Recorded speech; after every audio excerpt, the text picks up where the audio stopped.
Hello students, hope you all are doing well. See, previously આપણે fundamentals of management ની અંદર discuss કરતા હતા about the certain kinds of organization. જેમાં આપણે અત્યાર સુધીમાં line organization, staff, line as well as function, then line and staff as well as project organization જેવી વસ્તુઓ જે છે એ discuss કરે. જેમાંનું project organization કોઈ type નથી. Fine. મેં એ વસ્તુ તમને પ્રીવિયસલી સ્પેસિફાઈ કરી દીધી કે એ કોઈ ટાઈપ નથી, it is the part of the organization. અથવા તો કહી શકાય કે ભાઈ એક આખું બિઝનેસનું લેઆઉટ છે, એની અંદરનો એક ખાલી ભાગ છે કે જ્યાં તમે પ્રોજેક્ટ વાઇઝ ઓર્ગેનાઇઝિંગ કરો છો કે પ્રોજેક્ટ વાઇઝ અમુક લોકોને અલોકેટ કરો છો અમુક activities. So that is the thing. અને એ પ્રમાણે જે છે એ તમને આની અંદર આપેલું છે. Fine. You can also go for its structure પર તમે જાશો ને તો તમને આઈડિયા બી આવી જશે કે how they are focusing under the managing director, general manager, project A, project B type things. અને પ્રોજેક્ટ વાઇઝ જે છે એ અલગ અલગ રિસર્ચ એઝ વેલ એઝ અલગ અલગ એડમિન, અલગ અલગ ક્વોલિટી કંટ્રોલ ડિપાર્ટમેન્ટ અને એની અંડરમાં કામ કરતા લોકો.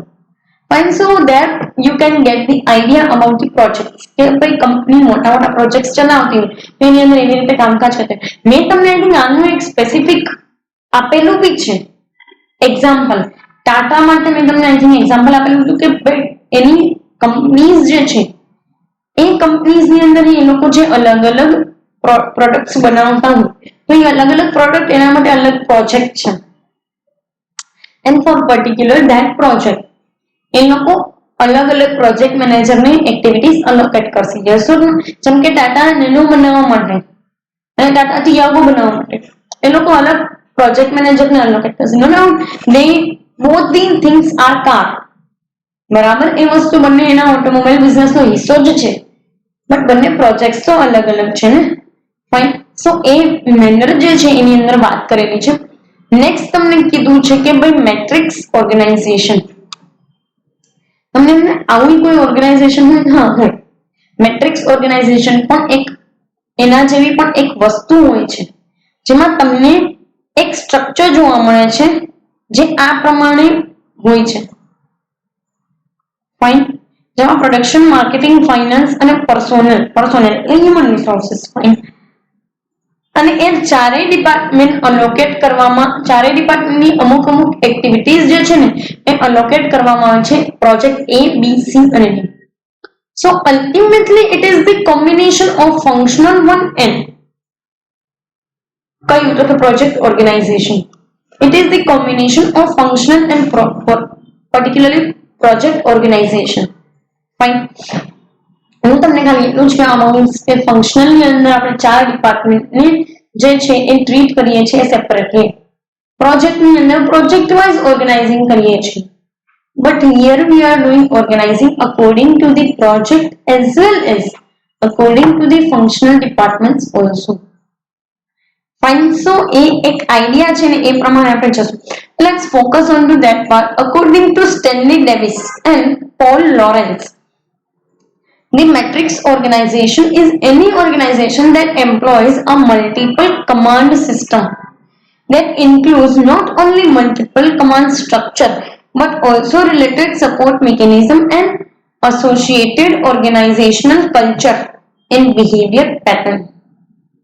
I know કે તમને આમાંથી એક લાઈન પણ સમજમાં આવી નહીં હોય. That is completely okay.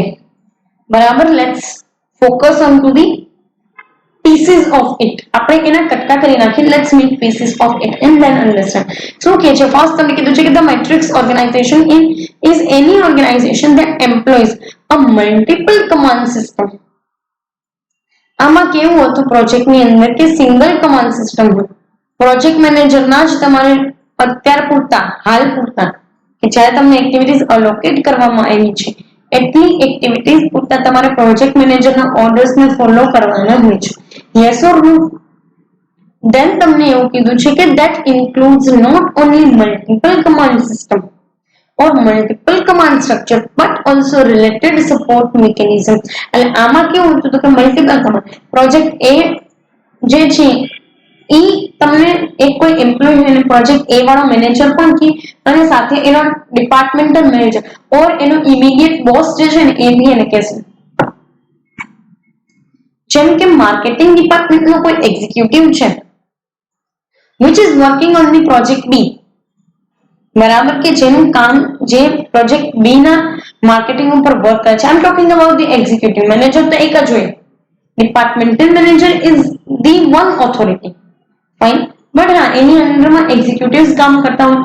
So A executive project બી ઉપર કામ કરે છે તો એને પ્રોજેક્ટ બી ના મેનેજર ની વાત પણ સાંભળવી પડશે અને સાથે સાથે બી ના મેનેજરની ખાલી વાત જ નહીં સાંભળવી પડે, પણ સાથે સાથે એવી સિચ્યુએશન બી આવશે કે જ્યાં એને એના ઇમિડિયેટ બોસ એટલે કે એના માર્કેટિંગ મેનેજર એના ડિપાર્ટમેન્ટલ બોસ જે છે એની પણ એને વાત સાંભળવી પડશે, એના બી ઓર્ડર્સ એને ફોલો કરવા પડશે. That is the actual and that is the main scenario of this thing. Fine. Next તમને કીધું છે કે but also related with the support mechanism and associated organizational culture and behavior pattern. બરાબર, એ વસ્તુ જે છે એ એક એસોસિએટ ઓર્ગેનાઇઝ ઓબ્વિયસલી તમે પ્રોજેક્ટ સાથે અને ડિપાર્ટમેન્ટ સાથે એસોસિએશનમાં હશો. No doubt you are working on the single project or you are working on the singular project, but then also you have to follow the orders of your immediate boss. Fine, so that thing they have specified particularly. એ વસ્તુ એ લોકોએ specify કરેલી છે. And then એ લોકો એવું કહે છે કે certain behaviour pattern. Obviously behaviour pattern ના હોય તો કોઈ રાખે નહીં અને કંપનીમાં રાખે. ફાઇન, સો એ પ્રમાણે જ એને વર્તવાનું રહે છે. અને સી, તમારે જ્યારે દરેક લોકોના ઓર્ડર્સ ફોલો કરવાના હોય then you have to focus on the both the parameters કે પેલું પ્રોજેક્ટ મેનેજર શું કહે છે એઝ વેલ એઝ તમારો ડિપાર્ટમેન્ટ મેનેજર શું કહે છે. અને જ્યારે તમને આઈડિયા આવી જાય કે બે લોકો એક એસોસિએશનની અંદર કે બે લોકો કોઓર્ડિનેટેડ મેનરમાં ચાલે છે તો પણ તમારે ચિંતા કરવાની જરૂરિયાત નથી. પણ એ બે જો ઓપોઝિટ ડિરેક્શનની અંદર વર્કઆઉટ કરતા હોય then you have to think about it કે which to follow and when to follow. ત્યારે તમારે જોવાનું છે કે કઈ વસ્તુને એકચ્યુઅલમાં ફોલો કરવી અને કઈ વસ્તુને ફોલો ના કરવી. And so that is the thing and that is the parameter. Next તમને કીધું છે કે matrix organization is equal to matrix structure plus matrix culture plus matrix behavior. બરાબર, એટલે કે આવું ઓર્ગેનાઇઝેશન જ્યાં મેટ્રિક પ્રકારનું સ્ટ્રક્ચર તમને બતાવવામાં આવેલું છે જે ચોખંડા મંડળની અંદર તમે જોઈ શકો છો. Here you can see here rectangular formation of every department and projects combination. બરાબર, તમે એક રેક્ટેન્ગ્યુલર ફોર્મેશન જોઈ શકો છો દરેક ડિપાર્ટમેન્ટ અને પ્રોજેક્ટ. ફાઇન, સો એ મેનરની અંદર તમને આપેલું છે. Next let's focus on to the another part. શું કહે છે તો કે જો the organization is also termed as multiple command system because it has two chains of command. One chain of command is functional, that particularly function wise, and the other one is the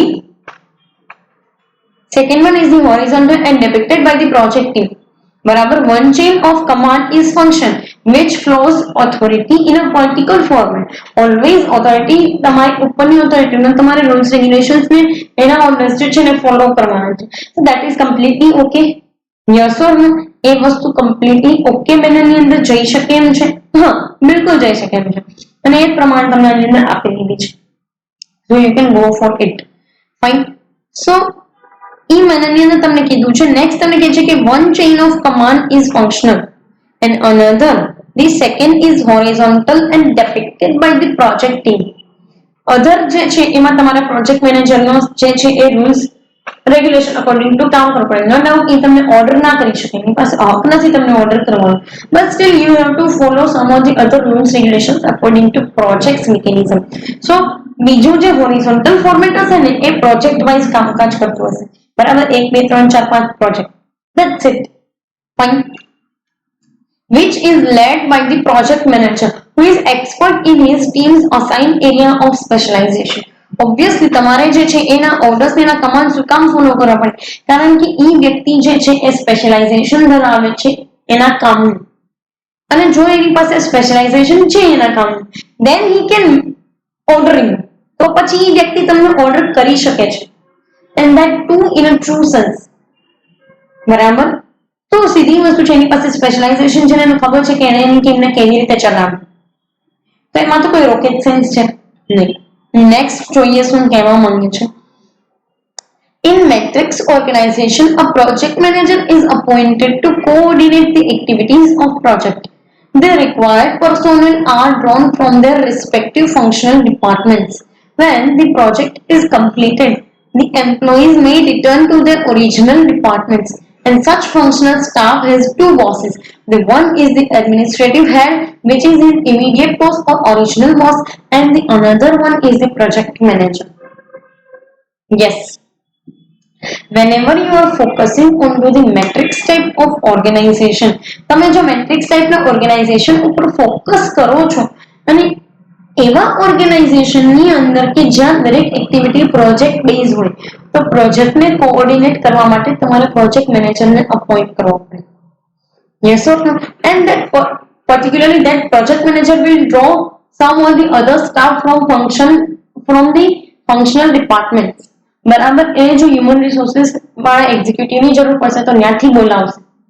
than marketing વાળાની જરૂર પડશે તો એ ડિપાર્ટમેન્ટમાંથી બોલાવશે. Than finance વાળાની જરૂર પડશે તો ત્યાંથી, production વાળાની જરૂર પડશે તો ત્યાંથી.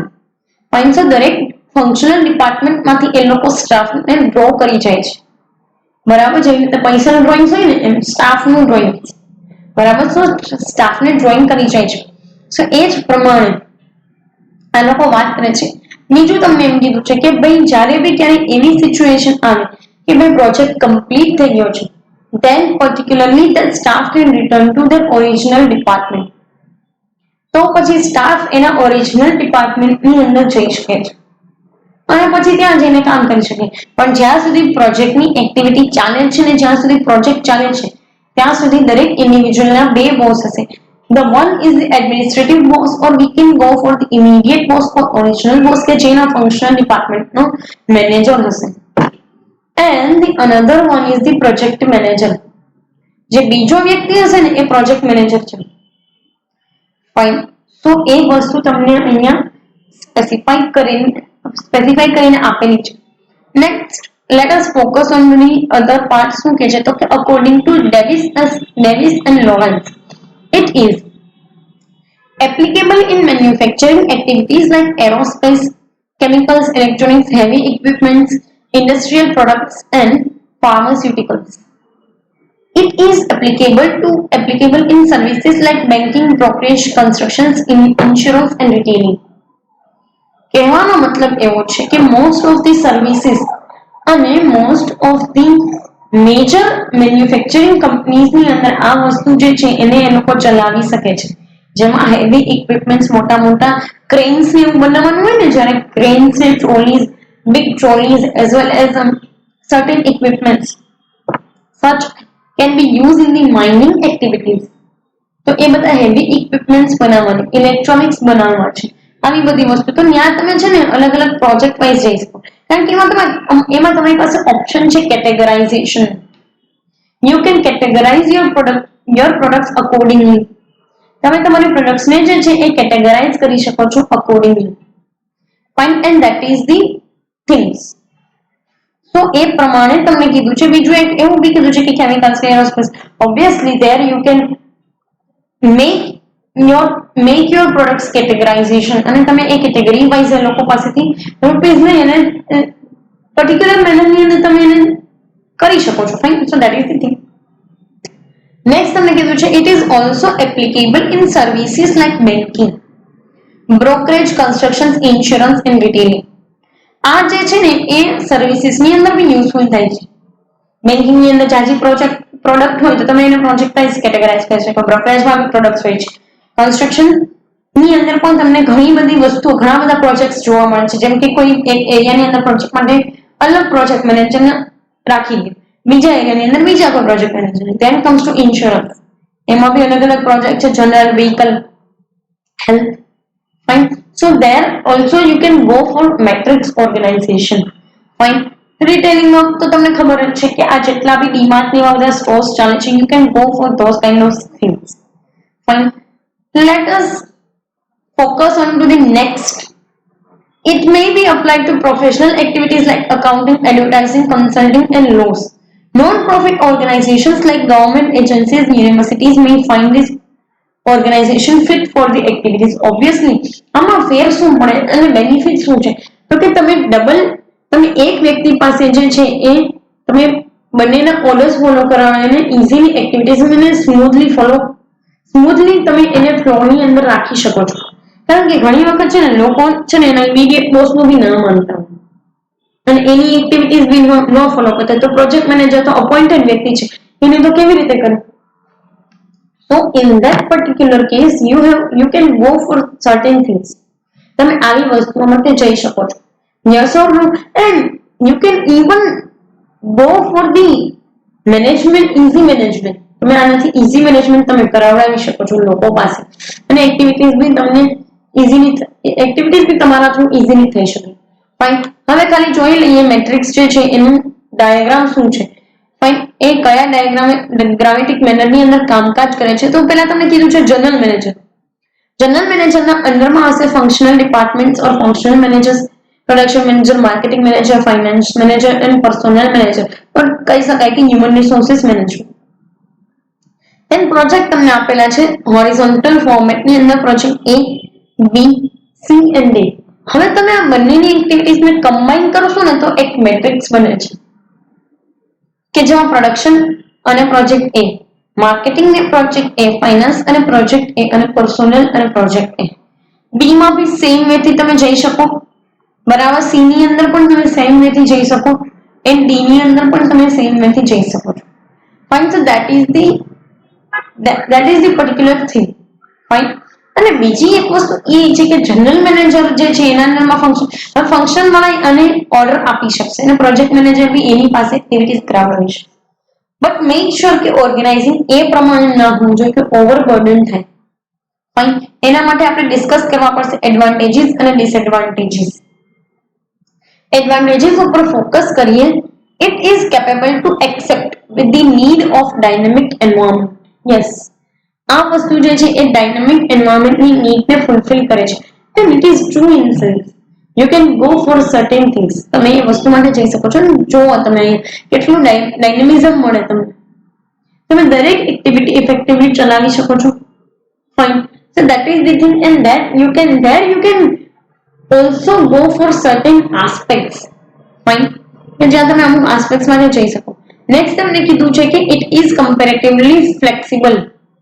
ઓબ્વિયસલી બીજા તમે અત્યાર સુધીના જોયા ને એમાં અમુકમાં તમારે ફંક્શનલ મેનેજરનો ઓર્ડર ફોલો કરવો પડે, અમુકમાં પ્રોજેક્ટ મેનેજરનો ઓર્ડર ફોલો કરવો પડે, પણ અહીંયા કેવું છે કે તમે ઇન્ડિપેન્ડન્ટલી વર્ક કરી શકશો.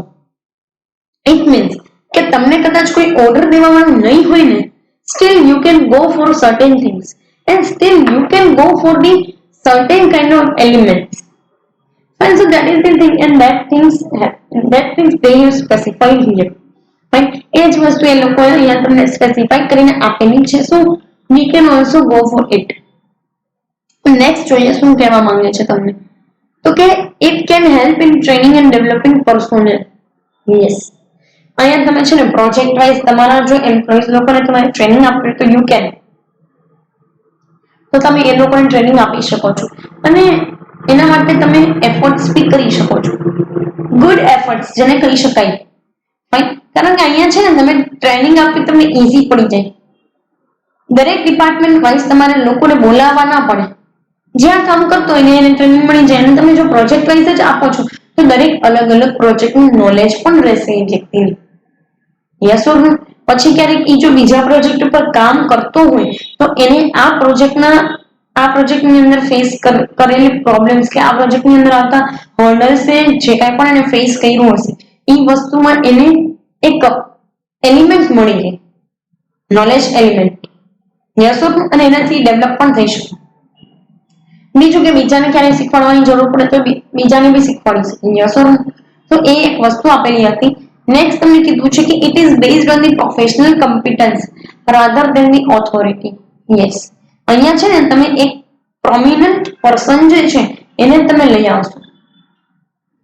યસ ઓર નો? કે જેની તાકાત હોય કામ કરવાની એ પ્રોજેક્ટ ઉપર સો અહીંયા તમને છે ને પ્રોફેશનલ કોમ્પિટન્સી વધારે મળે દેન ધી ઓથોરિટેરિયન વન, કારણ કે ઓથોરિટેરિયન ની તો તમારે આમે જરૂર નથી, અહીંયા તમારે કો-અલાઇન ને કોઓર્ડિનેશન ની જરૂરિયાત છે.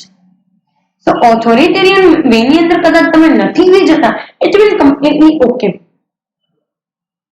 અહીંયા તમે એક પણ ઓથોરિટી નહીં રાખો ને વ્યક્તિ ઉપર, still he or she will do his task or its their task. Fine. So એક મેનરની અંદર તમને કીધું છે ને બીજું છે ને એક ઈ બી વસ્તુ છે કે જ્યારે તમે ઓથોરિટી બે સાઈડથી મૂક્યા કરો ને એના ઉપર વર્કલોડ બહુ આવે, એટલું બધું વર્કલોડ આવી જાય કે ડિપ્રેસ્ડ થઈ જાય.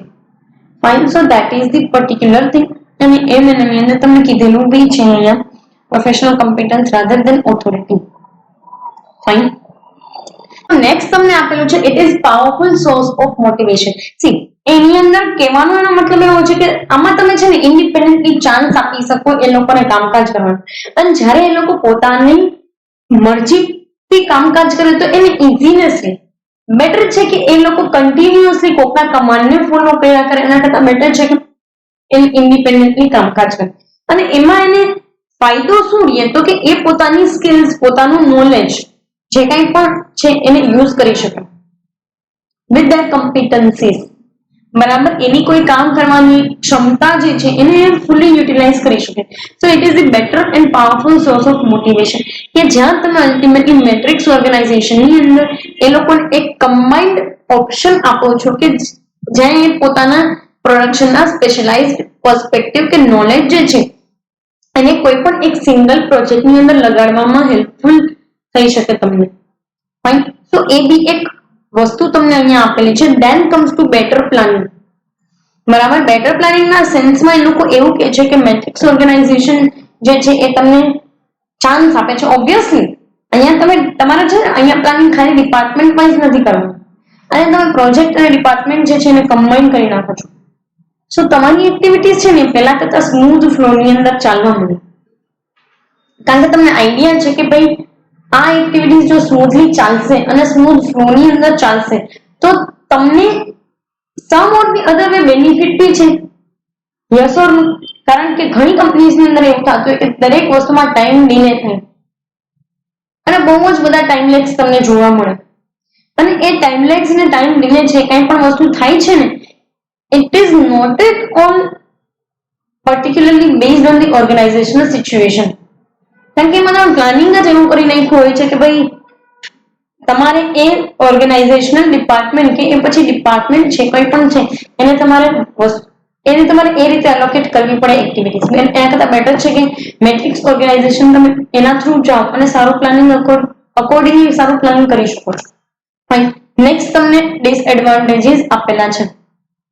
બરાબર, જેમાં એ લોકોએ કીધું છે કે કોમ્પ્લેક્સ રિલેશન્સ. યસ, ઘણી વખત જે છે એ તમને આઈડિયા જ નથી તમારે, કારણ કે તમારો સંબંધ તમારા ડિપાર્ટમેન્ટલ મેનેજર સાથે સારા હોય, તમારા સંબંધ પ્રોજેક્ટ મેનેજર સાથે સારા હોય. હવે તમે કોઈકનું કામ ન કરી દો ને એને મજા ના આવે, અથવા તો તમારે કામની અંદર થોડું એવું ડિલે થાય ને એટલે એને મજા જ ન આવે. એને એમ થાય કે આ બધું શું થાય છે મારી યાર, why I am doing this, why they are doing this to me. Fine. So એ એક સિચ્યુએશન જે છે એ તમને આની અંદર આપેલી છે કે you can go for the complex relations. Fine. અને એ એક ડિસએડવાન્ટેજીસ પાર્ટ છે. ઘણી વખત રિલેશન્સની અંદર પ્રોબ્લેમ પણ થાય, કારણ કે તમારા બોસના ઓર્ડર્સ માનવા એ તમારા માટે જે છે એ બરોબર એક એવી વસ્તુ છે કે કમ્પલ્ઝન છે. જ્યારે તમે પ્રોજેક્ટ મેનેજરના ડિસિઝન્સ કે એના રૂલ્સ રેગ્યુલેશન્સ ન માનો તો ચાલે. He is not your immediate authority. So એ બી એક વસ્તુ તમને આની અંદર આપેલી છે. નેક્સ્ટ તમને કીધું છે કે કન્ફ્યુઝન એન્ડ કન્ફ્લિક્ટ. પેલા તો કન્ફ્યુઝન બહુ થાય, કોને કયું કામ ચીંધ્યું, બરાબર, કોણે કઈ વ્યક્તિને કામ ચીંધેલું છે કે કોણે કયો કમાન્ડ આપેલો છે કે ઓર્ડર્સ આપેલા છે, કોણે કેટલું કમ્પ્લીટ કરી દીધું, from where I have to start. એ વસ્તુમાં બહુ કન્ફ્યુઝન થાય, અને કન્ફ્યુઝન છે ને એ ટાઈમ લે તમારો, બરાબર, ખોટી રીતે ટાઈમ બગાડે તમારો. Then comes to conflict. કોઈને તમે કઈ કીધું તું અને એ વ્યક્તિએ એનું કામ કમ્પ્લીટ નથી કરેલું, it will create conflict to you. એ તમને જે છે એક તમારા માટે તો એક ઝઘડા વાળી વસ્તુ થઈ ગઈ ને. આજે તમારે એ જે તે વ્યક્તિ જે છે એના ટાસ્કને કાં તો ફોલો કરવું પડશે and if you are not going for following those tasks then you have to go for some of the other kind of conflicts. Fine. Next તમને કીધું છે it promotes heterogeneity. સીધી વસ્તુ છે, તમે છે ને બધાને ડિવાઈડ કરી નાખો છો, તમારા સ્ટાફ મેમ્બર્સને તમે ડિવાઈડ કરી નાખો છો and it will promote the heterogeneity into it. કારણ કે જેટલી હાઇડ્રોજેનિટી વધારે ને એટલા જ ગ્રુપ્સ બનશે, જેટલા ગ્રુપ વધારે ને એટલા ગ્રુપ કોન્ફ્લિક્ટ્સ વધારે. તો એ એક વસ્તુ છે જેમાં આપણે હોમોજિનિટી ભણ્યા હતા ને, એક જ પ્રકાર જેમાં આપણે હોમોજિનિટી નામની વસ્તુઓ ભણ્યા હતા ને એ જ પ્રમાણે આની અંદર હાઇડ્રોજેનિટી નામની વસ્તુઓ તમને આપેલી છે. ફાઇન. તો એ એક પર્સપેક્ટિવ કે એક પેરામીટર જે છે તમને આપેલું છે. નેક્સ્ટ તમને કીધું છે કે it leads two power struggle. Yes. શું તો કે પાવર સ્ટ્રગલ ની અંદર એટલે કેવું તો કે કયો મેનેજર ઓર્ડર આપે ને કયો મેનેજર ઓર્ડર ન આપે, મારો ઇમિડિયેટ બોસ મને ઓર્ડર આપે કે નહીં, કે પછી મારો પ્રોજેક્ટ મેનેજર મને ઓર્ડર આપે. એ બે લોકો જો કોઓર્ડિનેટલી ચાલતા હોય અને પ્રોડક્શન મેનેજર પ્રોજેક્ટ વાળાને કહી દે કે ભાઈ તું કે એમ ઈ કરશે તો બેટર છે. પણ જો એ સિચ્યુએશનમાં કોઈ પણ પ્રકારની કન્ફ્યુઝન આવી then it will lead to power struggle. પછી જે ઓથોરાઇઝ પર્સન હોય ને એના અંદર સ્ટ્રગલ થઈ ગઈ વચ્ચે. and this is the thing. fine. so એ વસ્તુ તમને ડિસએડવાન્ટેજીસ તરીકે આપેલી છે. પર્ટિક્યુલર આખા સેશનની અંદર આપણે આખું મેટ્રિક્સ ઓર્ગેનાઇઝેશન જે છે એ ડિસ્કસ કરી લીધેલું છે. મેટ્રિક્સ ઓર્ગેનાઇઝેશનની અંદર એડવાન્ટેજીસ અને ડિસએડવાન્ટેજીસ સુધી દરેક વસ્તુ ઇફેક્ટિવ મેનરની અંદર આપણે ડિસ્કસ કરી. Next we will move to the virtual organization and network organization. બરાબર, બે વસ્તુ બહુ જ એટલે બહુ સારા મેનરની અંદર અને થોડુંક એવું કોમ્પ્લેક્સ આપેલું છે. બરાબર, કોમ્પ્લેક્સ એટલે જટિલ. તો થોડુંક એવું જે છે એ કોમ્પ્લેક્સ તમને આપેલું છે એ વસ્તુ. તો એના પર બી ફોકસ કરશું કમિંગ સેશન્સ ની અંદર. પર્ટિક્યુલર આ સેશન ની અંદર આપણે આખું મેટ્રિક્સ ઓર્ગેનાઇઝેશન જે છે એ ડિસ્કસ કરેલું છે. એક વસ્તુ તમને ખાસ કહી દઉં કે જ્યારે બી તમને મેટ્રિક્સ ઓર્ગેનાઇઝેશન જે છે એના માટે એવું કે explain it and that too in the 20 marks, then particularly you have to explain all these advantages and disadvantages into detailed manner. તો તમે પોઈન્ટ વાઇઝ નહીં જઈ શકો. પણ જો તમને એવું કીધું છે કે 10 માર્કની શોર્ટ નોટ છે તો 10 માર્કની શોર્ટ નોટમાં પોઈન્ટ્સ ડાયાગ્રામ ને આવી રીતે લખી નાખવાનું. That's it. ફાઇન. સો એક વસ્તુ ખાસ ધ્યાનમાં રાખજો, બાકીનું જે કાંઈ પણ છે આપણે વર્ચ્યુઅલ અને નેટવર્ક એ બંને વસ્તુ કમિંગ સેશન્સની અંદર ડિસ્કસ કરશું. અત્યારે અહીંયા સુધી રાખીએ. Thank you so much.